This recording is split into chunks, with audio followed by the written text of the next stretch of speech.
At our Capitol building right now, where all eyes are on the U.S. Senate, looking to see if they'll pass a temporary funding bill to avoid a government shutdown. Democrats are in a dilemma on how they should approach this bill. Our Washington, D.C. correspondent Rachel Knapp is joining us live from the U.S. Capitol right now. Rachel, good evening.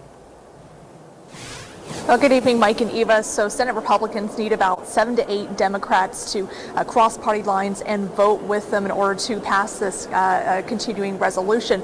But some Democrats that I spoke to, they say that could potentially be a little bit politically tricky. On one hand, if they do approve this legislation, they say that it's worried that it'll look like President Trump and Elon Musk will then continue to slash at the federal government. But then on the other hand, if they don't approve it, it could potentially shut down the government. So we're just going to have to see how it all plays out.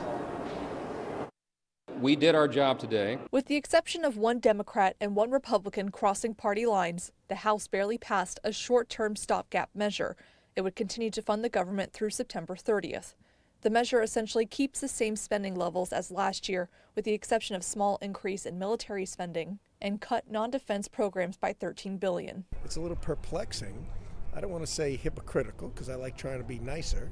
But perplexing, I'll say, that the Democrats were willing to shut down the government rather than just say, okay, this is fine for now. Let's go to work. I mean, the alternative was to shut down the government.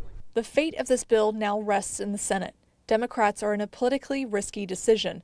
They don't want to be blamed for a shutdown if they oppose the legislation, but some see that approving the measure would aid President Trump's and Elon Musk's agenda in slashing the federal government. Michigan Senator Alyssa Slotkin said earlier this week she would withhold her vote until they get assurance from the administration the money will be spent the way lawmakers intend. I'm looking for some assurances that we're going to follow the Constitution and use the money as it's appropriated and then not take American data in the meantime. Pennsylvania Senator John Fetterman appears he will vote for the measure. You can either vote for the CR and not, you don't have to, that means you don't agree with all of it. It's just that we agree that you don't want to shut the government down.